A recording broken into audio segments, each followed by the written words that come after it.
All righty. Well, good morning, everyone. Happy New Year for those who I haven't interacted with since 2025 is upon us. I'm looking at our attendees, and I know people are just getting in to the webinar, so we'll go ahead and get started in about 30 seconds. And welcome. We're really excited for this conversation today.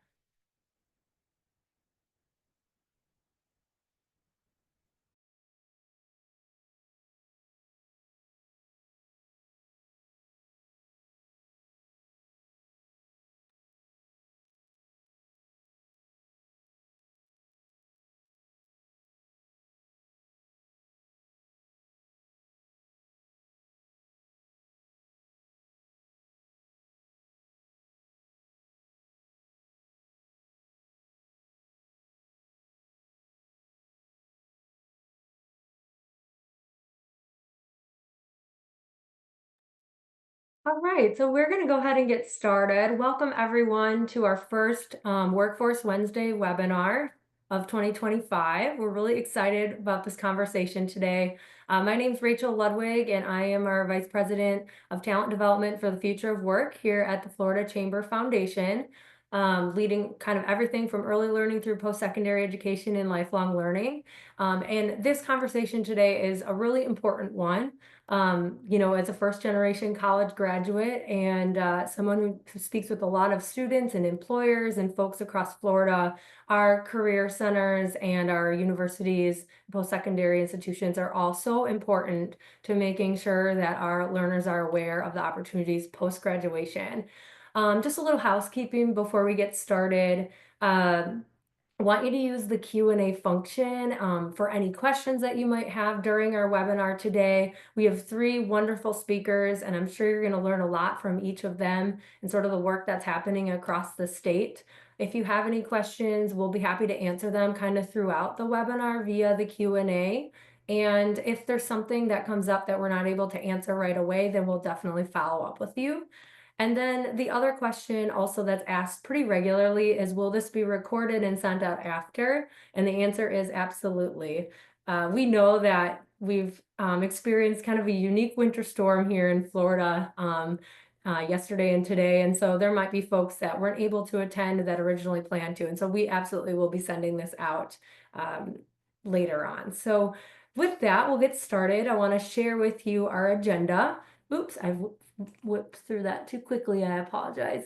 So we have just a brief introduction that I'll give. I'll give some updates for you, some resources from our Florida Talent Center. Then we have with us today Emily Sykes, who is the Vice Chancellor of Academic and Student Affairs at the State University System of Florida, to provide her insight, as well as two sort of speakers from the Universities in Action, which we have first Tavara Pardue from Florida Gulf Coast University in Fort Myers, and then Dr. Rob Liddell, who works at Florida State University and is the new Assistant Vice President for Career Services. So again, we're super thrilled for our speakers today in our conversation, and we hope that everybody takes something away from this, as well as makes a connection and maybe furthers the conversation afterward. We always start off our webinars with sort of where we are in terms of our economy and how this all connects. And so if Florida were a country, we actually would be the 16th largest global economy. And our aim is to become the 10th largest global economy by 2030.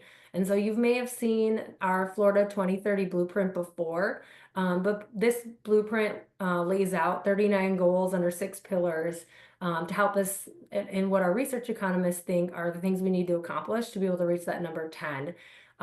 And what you see in orange is all about improving Florida's talent pipeline, which is really the wheelhouse that all of our speakers today sit under, and working towards making sure Floridians, have the skills and are prepared for those high demand careers, and how important their role is in doing that. One thing to note is a couple of the data points on the bottom left of your screen.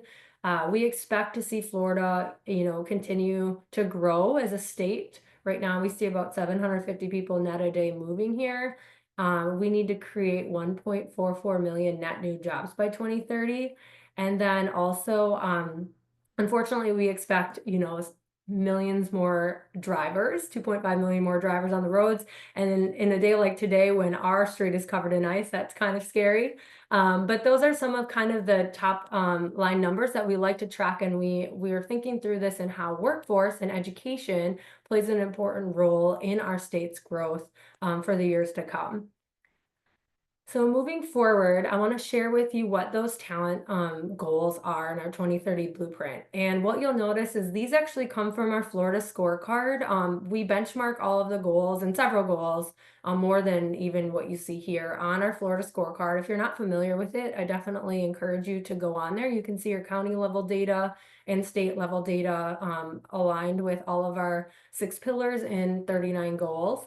And what I love about this slide is you see a lot of green, and green means we're trending in the right direction. So one of the goals that's really relevant today to today's conversation is the Sail to 60 goal, or the 60% of Floridians, working age Floridians, having that post-secondary, certification, degree, training experience. And that has gone up, as well as some of the others. As you can see, they're all in green, which is exciting. And also want to point out the blue in the bottom left, thinking through how we have, the number one ranked university system in the country. And we also have a very strong 2-year college system as well, our Florida college system. So want to point out those numbers before we get started today. And I'm really excited again to kind of connect the dots and how career centers and post-secondary institutions are playing a really important role in making sure that our students are prepared. This is another metric that we track regularly. As you can see, we have just under 400,000 open jobs right now, and there's about 95 folks looking for work for every 100 positions posted. We still have a low unemployment rate compared to other states. It did go up just slightly, which is why the tile is red. So red tiles mean it's trending maybe in the wrong direction. It went up, a little bit from 3.3%. But largely, the market seems to be balanced out. But one thing that's interesting is that doesn't necessarily mean that the folks looking have the skills needed for the positions that are open. So that is something to keep in mind, as well as on the right side of the screen, you can see that this varies widely from county to county. So you can check out your county metrics on the scorecard. A couple resources I want to share that are new since the last time we were on a call together, our talent migration report. And I'm not going to take too much time to get into this today, but we have noticed, and our economists have put together a report that you can access here, and we're going to send these out later, about our talent and some of the movement that's happening. And what we're noticing is, as we know that our housing prices have increased, we're seeing some of our emerging talent leave at a higher rate. And so that is something that is of concern, as we do have a very strong education system in Florida. We're putting a lot of time and resources and talent into training folks and preparing them. And then we're seeing folks leaving for other opportunities. So that's something we're going to keep in mind. And we did do an analysis on that, released just a month ago or so, right before the holidays. So I wanted to bring that up. If you're interested in reading more, feel free to access that. Another resource that, if you're not familiar, I would recommend that you check out at your leisure is our top 30 high demand careers. So we've done some work in using data from the Florida Commerce, and we are actually able to project out to 2032 with this specific data. And what we've done is, by state and workforce region, we have looked at what the high growth and high replacement careers are projected to be for 2032. So that really impacts anybody that's, middle school, high school, post-secondary, looking for career changes, and giving them an idea of sort of what the education levels look like, what the median wages. They are obviously right now what those median wages are. Those will change over time, of course, as things always are getting more expensive and wages will likely increase. But that is an interesting document. If you're interested in looking at what those projections are for your region, you can you can access that document on our website or by the QR code. And what you'll notice is there's a variety of education levels that are required for different positions. What you're going to see here is our Future of Work Advisory Board. So we have a wonderful group, a mix of industry and education partners kind of sprinkled throughout Florida and throughout the country. And you'll notice two of the speakers, Rob from Florida State University, as well as FGCU, Tafara Pardue, will be speaking today. This group is really my go-to for, a lot of things, workforce and talent development, and really appreciate all their support and their leadership in this space. So I want to always thank them for their support. Just a few upcoming engagement opportunities. So we have a variety of things happening over the next 6-7 months and beyond that I'm really excited about. One of them is our webinar series that you're participating in now. We also have a Future of Work podcast. We have our I mentioned our scorecard as well as our gap map. If you're not familiar, I encourage you to leverage those tools. The gap map is a little different. It's a zip code level analysis, and it's based on variety of health metrics as well as education metrics. But it dives a little bit deeper than the scorecard does. So that's something, if you're not familiar, I would definitely check out at your leisure. And then also would love for you to connect via our Talent and Education monthly memo. So the QR code is there, you can subscribe, but we send out a lot of different information about, what are the different research reports that we're putting out, what are also the most advertised occupations in the state currently, as well as spotlighting promising practices in recruiting, training, and retaining talent.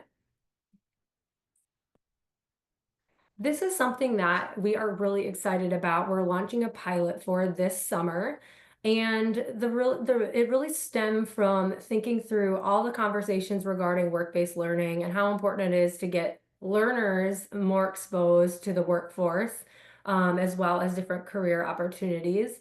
And what we've really done is we've designed a program, we're calling it the Industry Immersion for Career Influencers, where it's really aimed at middle school, high school teachers, counselors, as well as post-secondary career advisors, to actually give them an experience where they're able to engage with our industry partners and learn more about the careers, the skills, the technologies, how things have evolved over the past several years in the workplace, so that they're able to then go back in their classroom or with their students or learners and be able to guide them in a more knowledgeable way about what's needed, and maybe also provide some insight, as folks tend to choose career paths based on someone that they have a relationship with, so a family member, a mentor.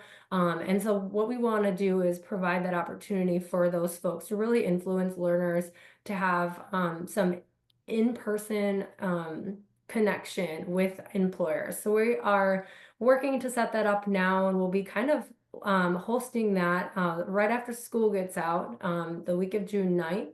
So if you're interested in getting involved, I have the QR code there. You can also reach out to me after. I'd love to kind of give you more information about that. We're really, really excited. And we have businesses that are already on board to host throughout the state. So we're really excited about this pilot this summer. And then finally, our Learners to Earners. Our Learners to Earners Workforce Summit is one of our most attended events, typically 300 to 350 people there. And we are really excited. We have our agenda. We posted a draft agenda.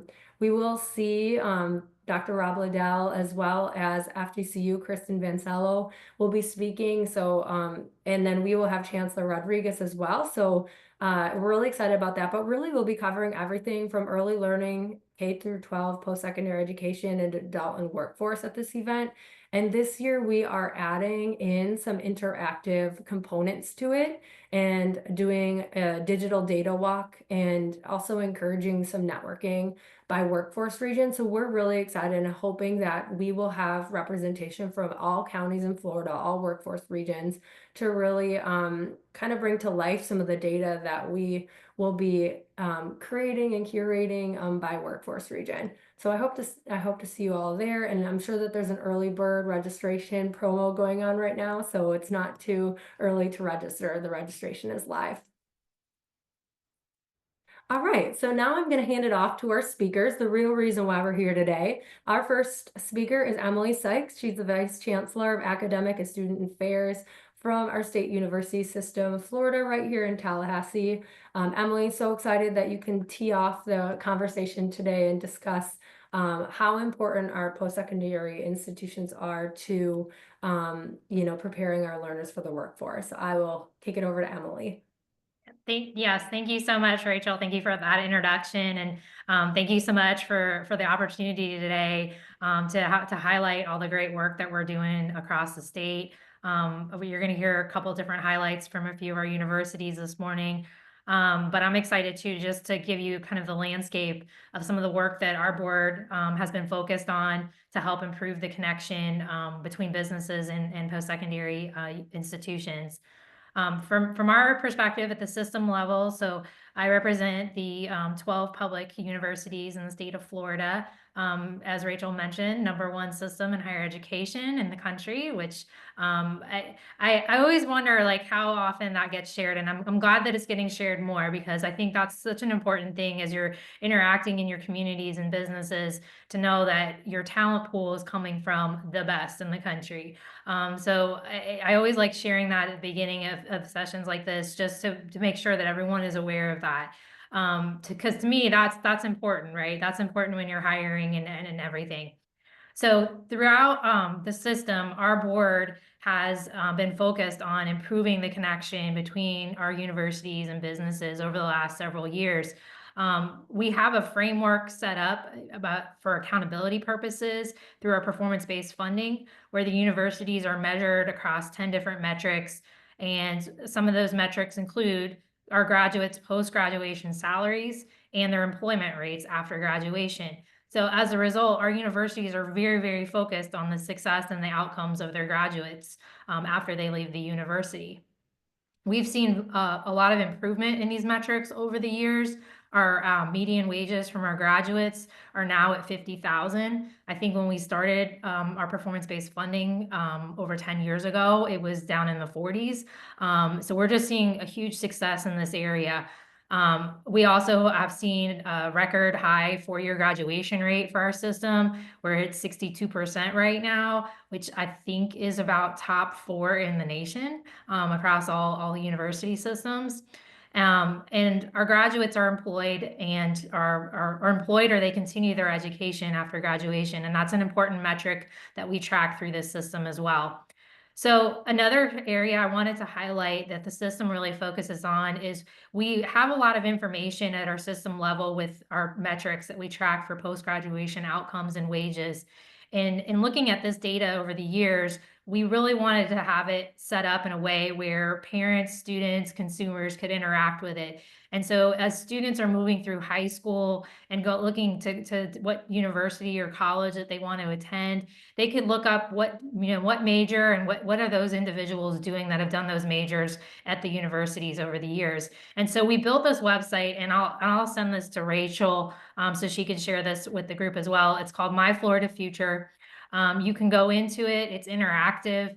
You can pick what university you want to look at. You could look at all the universities if you want to. If you have a child or a student who's interested in going into accounting, they can look at the wages that our accounting majors earn after graduation, 1, 5, and 10 years out. So it also takes into consideration those graduates who go on to graduate school. Some of our students go into fields like biology, and that might not be a field that you're going to go into right after you finish your bachelor's degree, but you might go on to medicine or a PhD program, and you might be employed somewhere else. And so it allows students to kind of see the progression of different degrees. And I think it's a really important thing because we're providing more information sooner to students so they can better plan what they want to do once they arrive at the doorstep of the university. As part of another one of our initiatives that we have in place is we have what's called our programs of strategic emphasis that are also included in our performance-based funding model. And so our programs of strategic emphasis look at our academic programs. We went through a process I guess it was about 2 years ago now, that looked at all of our academic programs and how they aligned to the workforce demand in the state of Florida. We worked hand in hand with Department of Commerce. We worked with the Florida Chamber and other groups across the state to determine which were the occupations that would be high in demand over the next 5, 10 years, and looked at what our degree programs aligned with them. We also looked at median wages because we wanted these programs that were identified to be earning higher than median wages for our graduates. So our board identified this list of programs of strategic emphasis. And again, it goes into our performance-based funding model. So percentage of your bachelor's graduates and graduate students that earn these degrees earn extra points in the performance-based funding model for the universities.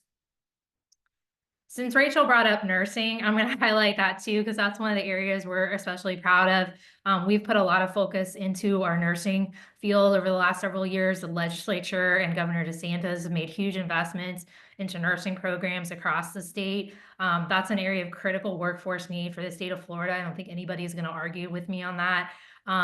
And so through the pipeline and line programs that the legislature and the governor has funded, we've been able to increase the slots in our nursing programs.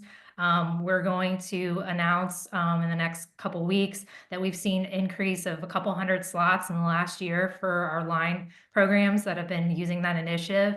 The line program is, I think, a really interesting model too, because it does a one-to-one match. So universities have to reach out to healthcare partners and do a one-to-one match. So the state puts an investment in, and the healthcare partner also has to put an investment in. And it's used to expand nursing capacity and help students succeed and then be retained in the workforce after they finish their education.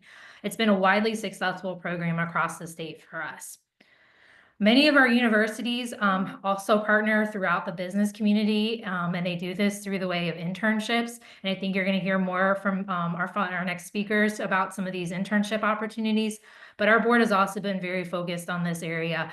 This is an area that, as we've undergone our strategic plan process over the last several months, we've been talking about ways that we can better track how our students are engaging in internship opportunities. So I think you'll see that the research shows that students that do participate in these high quality internships are doing better long-term success in the workplace. They're coming in ready to work, having those workforce skills needed to be successful in the workplace.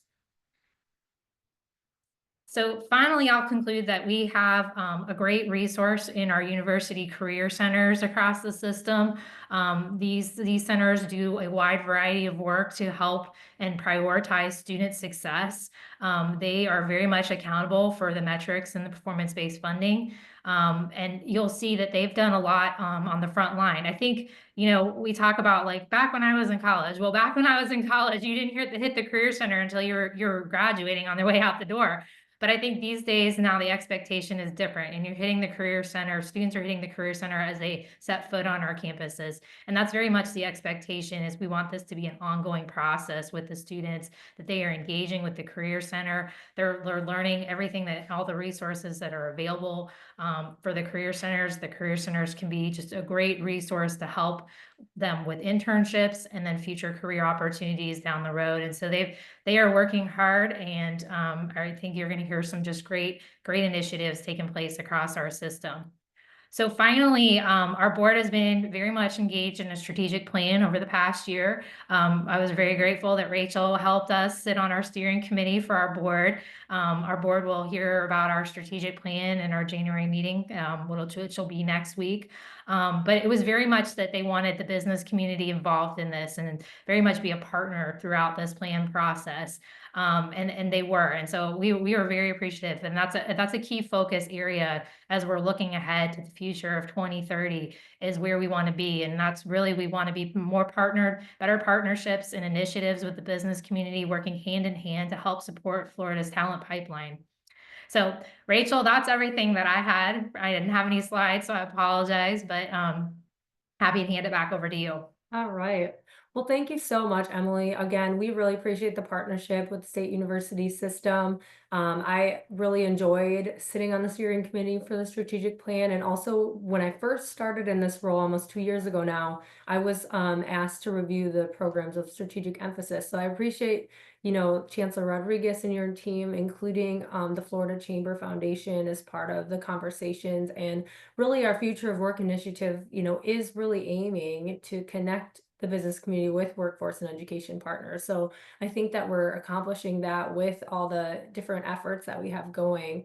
Definitely gonna transition us now to hear sort of some real world experiences and how our universities are doing this work, right? And so one of the reasons why I wanted to ask Tafara and Dr. Rob Liddell to join us today is because it's truly important, especially for our first generation college graduates, students, to understand those resources that are available. And that first position after they graduate is so important for their career trajectory. So a lot of times students might not realize that. And so it's so important for us to all collectively give that message that career centers provide such a valuable service and really can be a difference maker. And so with that, I will hand it over to Tafara Pardue, who is the Director of Continuing Education and Innovation at Florida Gulf Coast University in Fort Myers, to share a little bit about how they're connecting with employers and how they're being really intentional about what they're doing down in Fort Myers regionally to serve students and their region. Tafara. Thank you so much. So just to give a little bit of insight into our overall organization, we are located here in the Gulf Coast. So unlike many of our northern friends today, we are not experiencing as much cold. But with that, we really are serving a 5-county region. And so in some of those earlier slides, you really talked about how the needs within industry can shift dynamically when we're looking at different counties. And so as a partner in our 5-county region, it was really important for us to be able to dynamically work with our partners no matter what their needs were. And so that has really been kind of a driving force for us, is that we want to make sure that we're responding to industry's needs and aligning programs to really address those skill gaps, whether that be serving a traditional student, an adult learner, or really learners that are coming to us from across the region. And so we really consider that kind of our driving force. And so we're very, very focused on connecting students with that workforce, regardless of their own understanding, I think, at times of what that might even be.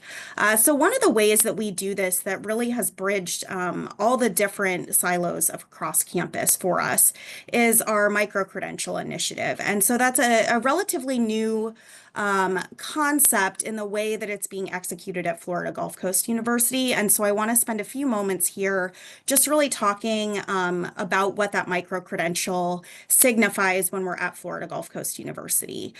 So the biggest driver of these discussions is going to be our industry partners. So we are not going into those discussions with the expectation that we know exactly how to meet their needs without having had those conversations.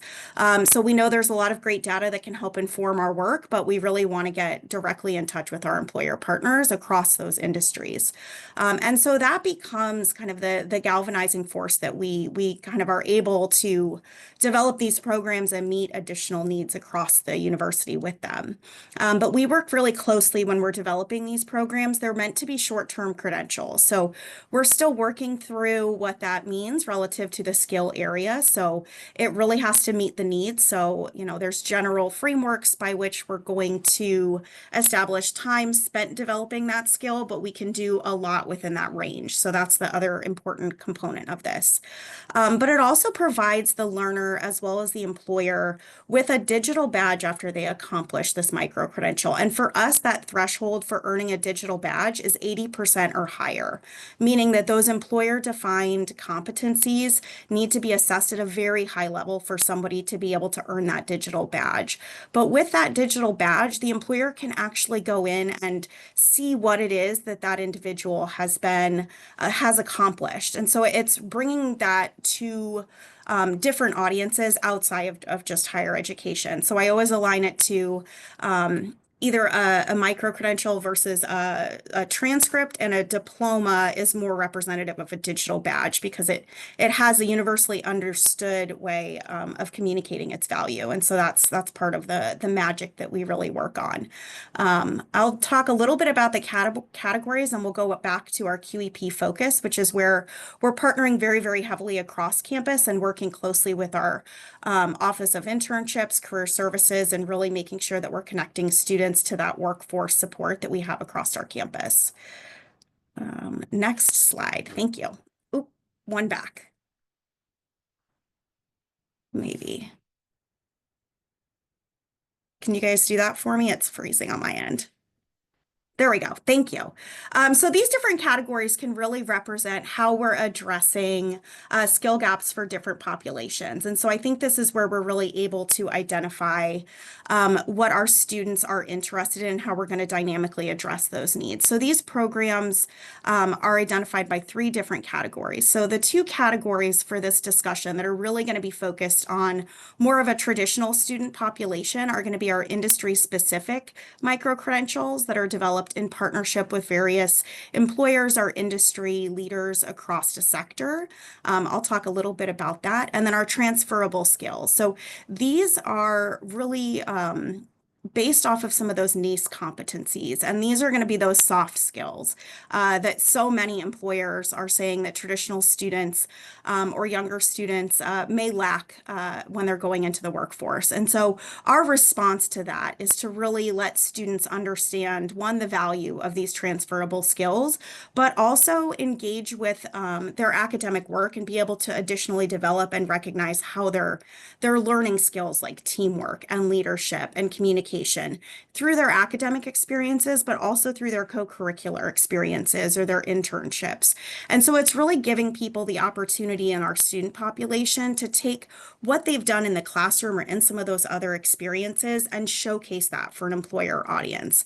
So we're teaching them the skills not only to recognize what they've learned, but also communicate that out to an employer audience. And so, you know, it's not enough and sometimes to teach them, you have to also show them how to demonstrate that they've learned it. And so in those industry specific skills, we're taking a much more narrow approach. And so these are programs that are really focused on industries that maybe students aren't aware of or really bring visibility to different career pathways. So for example, we have a program where we partnered with Arthrex, which is a global leader in the medical device industry and a major employer in our region, but many of our students were unaware of that as a career pathway. So we partnered with that organization and with that leadership team and really developed a program that not only prepares students for an opportunity within that organization, but also prepares them for an opportunity within that industry. So it is not an exclusive partnership where the students only have an option to go to that one employer. Part of the secret sauce is that we go into this with the understanding that we're improving the sector as well. And so you take that same framework when you're working with our healthcare providers, piloting programs like systems thinking within healthcare. That's teaching students to think differently about the problems within that industry and to see themselves as advocates for future solutions to the problems that we're experiencing. That is something that they get to bring their own ideas to, but really create programs that respond to industry needs in the future. And employers get to come in as a part of this assessment and really showcase that and challenge students on those ideas. And the caliber of them improves when you invest that time in students. The caliber of what they come up with always improves. And so these are really interesting ways that we can engage with our students, no matter what major they're in, no matter what part of campus they're in. If they've only come to one career fair, they're going to hear about those from not only our career services office, but also from the employers that are working with us to develop these programs. The other component of the secret sauce is that when a student does complete these programs with an 80% or higher, they have an interview guarantee with the employer or the participating group of employers. So the pathway is so direct for them to really not only see themselves within the organization, but identify a specific career pathway that they might want to follow once they're there. So these are just a couple of the examples in kind of the really student-focused areas where we're partnering across campus and using these to really address those skill gaps. That transferable skill effort is going to be a university-wide priority. It is our QEP, so this is related to our accreditation. For those of you not in the higher ed space, that is certainly going to be a dynamic way for us to engage employers over the next 5 years, but also really keep the focus directly on that initiative. And so we're excited to see that launching. to speak a little bit about the continuing education space in this, because it is often not thought of immediately, but we are a function by which we're recognizing that sometimes we're serving students who aren't quite sure they're going to make it to that finish line. And so offering them a short-term certification can give them the ability to start working, maybe earn additional income or start working within the industry that they're looking to enter and get a better idea of where they want to go and gain additional income while they're doing that. So we certainly see the value add there. We're also incorporating some of these requirements and some of these industry certifications and partnering with different aspects of the campus community to make sure that if there's a high value credential that our students can get before they graduate, they're graduating with that credential and degree so they're better prepared for the challenges ahead. So those are just a couple of the different ways that we're really addressing skill gaps across the different categories, but throughout our campus, regardless of major. I always say I'm major agnostic, workforce enthusiast. So we really try to engage people where they are and see where they want to go or help them understand what that might look like given future goals. So I'll kind of leave that there, and we certainly will have space for questions at the end, but thank you so much. And if there's any questions, I'm also happy to talk about that later. Thank you so much, Jafara. I think this is really exciting. I also really appreciate sort of weaving in the interviews because I think that obviously, you're doing a lot to sort of provide what the employer's asking for. And then in return, I think that the employer, providing that interview and that opportunity to the student is just so, so important to kind of really connect the entire talent pipeline. And I think the way that you've laid out these three different categories, we talk a lot about transferable skills and sort of I think that we as a collective need to do a better job of talking to students about the skills and how they can transfer to different career opportunities. I think sometimes people don't realize all the opportunities that are available and what maybe they're learning over here could definitely transfer over here. So with that, really appreciate you taking the time to lay this out and all the work y'all are doing. And I see in the chat there are some folks that are also going to be at the Digital Badge Summit. So I will also see you there next week. Really excited to be joining you all. All right, so we're going to kick it over to our last speaker today. Really excited to have Dr. Rob Liddell from Florida State University joining us. And I can just tell you that I have visited the Career Center. I know a variety, a few folks over there and doing really wonderful work at Florida State, just down the street from our office as well. So thank you so much, Dr. Liddell, for joining us on this snow day today. Appreciate you taking the time. No, absolutely. Thank you so much, Rachel. And I'll be really transparent. I am all business with my blazer and my spear on my lapel, but I actually have my snow boots on. So I'll be excited to take advantage of this surprise gift from Mother Nature. But thank you all for the opportunity to speak and to address this really critical connection between the Florida business community and our career centers within our wonderfully diverse institutions across the state university system. And Jafara, I was really, really impressed with your presentation, and obviously, Emily, thank you so much for your leadership in this space, along with the rest of the Board of Governors. But to really specifically respond to a lot of our engagement points with the Florida business community, I wanted to kind of borrow some of the great examples and talk about some of our aligned pathways as well. So as Jafara mentioned, we do have some broader career competencies in the legislative apparatus and the forethought of Florida policymakers naturally infused this career discovery, career discernment process early into our educational ranks. So middle school and high school students have broad exposure and encouragement and requirements to meet. And I think that carries on into the higher ed space, the post-secondary space. And so as we think through the ways which we can meet this requirement, meet this standard, and really add value to our students, we've described a series of pathways. And so they're laid out here, and I made a pledge when I was in school never to read to smart people. But I just do want to call out a few things. So not only do we have these competencies that I think you'll find in a lot of different places, I think one of the more distinctive aspects of a Florida State university experience is the fact that we really drive at ethical responsibility and we really try to hang our hat on research and innovation. I've been thoroughly impressed with the faculty and the student projects that I've heard about in the very short time that I've been reassociated with Florida State. Specialized pathways is getting into some of that bridge work.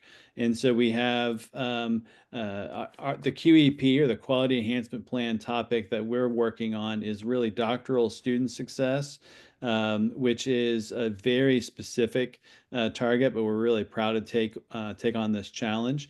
But we've also thought about what does it look like to really expose students to things like intellectual capital management, universal access and design, innovative leadership in nursing. So some of these pathways that are effectively a combination of curricular and co-curricular activities that really prepare students for readiness. It's the way that we're defining them.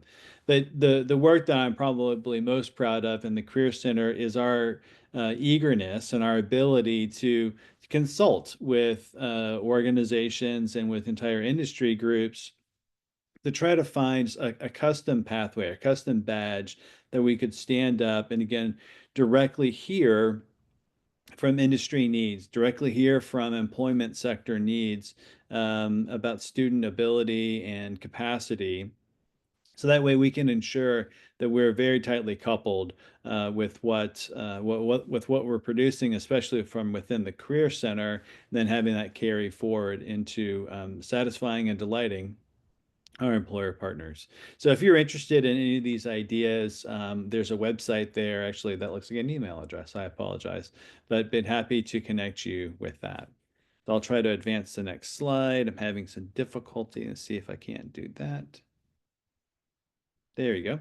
So one way in which we can continue to draw that connection tightly between the business community and the Career Center environment. And again, our colleagues across the state are fantastic. I know the Florida State model best, I hope. And so I'll kind of describe a little bit of this. So we have some innovative programming. The first I'll mention is FSU Shadow. So if you've heard about a job shadowing experience where it could be a middle school student, it could be take your son or daughter to work day, it could be a high school student, but this is really fixed within the FSU student apparatus, where we will call out a singular day during a break. It could be over the winter break, it could be during spring break, it could be over the summer. And we almost have ongoing recruitment, because this is such a high impact practice where you can show up from a variety of different lenses. So from life sciences to materials management to customer service to tourism. There's really no end to the employment sector that could be represented by Shadow. And what we'll do is we'll actually go back out and try to recruit some students who might be interested in learning more about this space.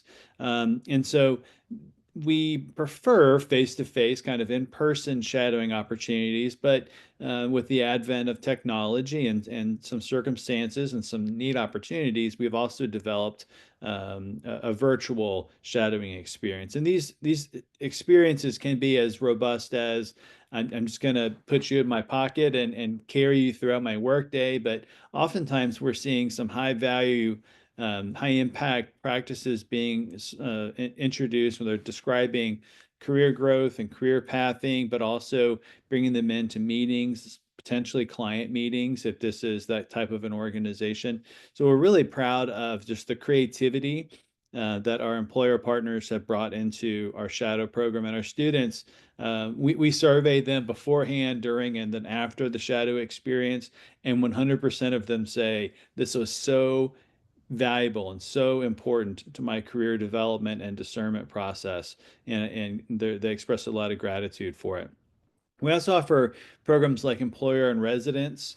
Sometimes if you've been out to Las Vegas, they have artists in residence. And so we're not quite to that depth where we've got folks living and working in our community in every single aspect of our university. But we do try to bring employers in quite often to facilitate a more active learning environment. So it could be a simulation, it could be kind of a technology capture the flag. It could be case study or case interviews, whatever the case may be. There's three cases in the same sentence. Whatever that might look like, what we want to do is really try to facilitate an active and dynamic engagement, both with the employer and the student, because quite oftentimes when they're joined around an activity, it kind of reduces some of the scripting and some of the formality of a job interview process, and you can actually see students and job candidates performing the tasks that you're going to ask for them to do. So this is another really important kind of component and area of growth for our Career Center environment. Our FSU talent tracks, we love bringing our students places, and not just places where they get a t-shirt and a memory, but this deep insight into what industry feels like, what a company culture breathes like, how individuals correlate, and to really see the interoperability between different functional spaces within a workplace is a beautiful thing, and it's very difficult to describe in a textbook, but it's so much easier when you see it for yourself. So we've taken students as recently as this past spring. We took a group down to Tampa and we visited with some folks there. But we're always interested in and we do a lot of local tracks around the Tallahassee area, but we're interested in getting out a little bit further. So if you're interested in this program or our partner program, which really it begins to set out a series of benefits and a series of opportunities and engagement points for our employers. If you'd be interested in volunteering your workplace or your organizational setting for us, we'd very much like to follow up with you, and the email is listed there for you as well. So that's hireanole@fsu.edu. Then our next slide, please. I don't dare mess with the buttons. There it is. Thank you. So across the FSU apparatus and really across most of the SUS institutions and the career centers, there's going to be a curated career management portal or access. So several of us will use a Simplicity product or a Handshake product or even a 1220 product, or there's other vendors that we partner with to bring these resources together. We happen to use Simplicity at Florida State, and we branded it Knoll Network. And so if you're interested in registering with Knoll Network, we'd very much like that opportunity to partner with you, because it gives you an access point to request resume books and to really develop your employer brand amongst students. It gives you an opportunity to hear about programs like employer and residence and volunteer or express your interest in hosting a talent track through a number of different venues and avenues, but primarily, so it's much more than just the job board. However, that's one of its features and functions. And so as you have an interest in connecting into the FSU talent base, and friends, please let me tell you, it is an impressively diverse, rich talent base. We'll just really encourage you to check out Knoll Network and make sure that's part of your program. We'll offer career fairs and events. And so in fact, we've got a couple of career fairs coming up. We've got a STEM career fair that we jointly we present with the Florida A&M University and the FSU combined joint College of Engineering. So that's the location for that. For that STEM fair, we'll have Seminole Futures, which is our largest kind of all majors, all years fair. We have a Helps fair coming up, which is going to get into some of the more exciting, really all these are exciting pieces of industry and workforce, but healthcare education, law, and legal protection and public service. I think there's some really interesting spaces and things happening in those areas. But I want to say that the metric is about 14,000 students will attend these career fairs every year. And so quick math, that's just under a third of our group. And we do know that a lot of our students go on to grad school, and a lot of our students come to come to Florida State and have a career in mind that they realize. And so we're seeing some really great penetration into the campus and student experience. And so we'd love for you to join us. And then the last two programs that I'll offer as I kind of extend my time just a little bit.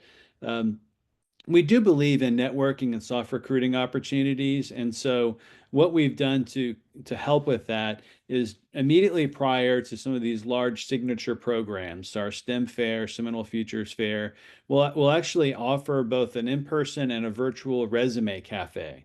And that sounds really Parisian to me, but what it does is we effectively bring employers in so they can read resumes and give feedback to students. Students obviously appreciate this level of input and this type of engagement, but I think our employer partners benefit from it almost more because they get an early look at the talent and they have a really great chance to articulate where their organizational needs might be as far as the talent and a workforce need fill, where those opportunities could coalesce. And so it's a terrific branding opportunity.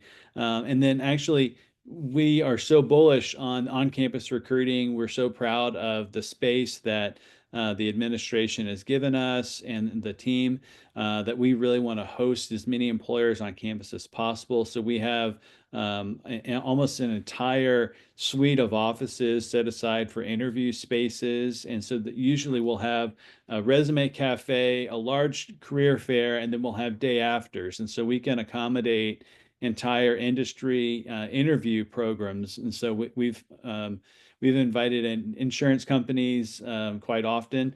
We've invited in sports management firms. And so there's been a range of disciplines and a range of programs that have elected to centralize all of their on-campus recruiting within the Dunlap Success Center at the campus of Florida State University, and we're pleased to do that.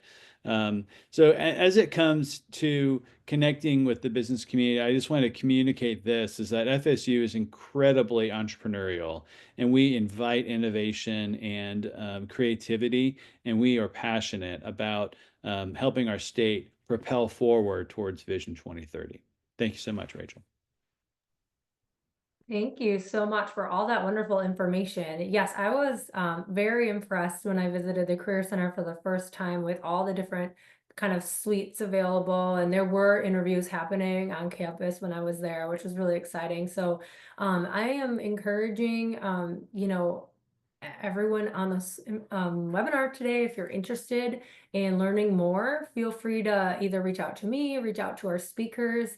I really appreciate their time and expertise. As you can tell, we have really amazing things happening in Florida in our post-secondary institutions to help our learners, get ready for the careers or their next steps. And so we just need to continue to spread the good news about what's happening throughout our state. It might look different in different locations, but it's all, you can tell, really moving in the right direction.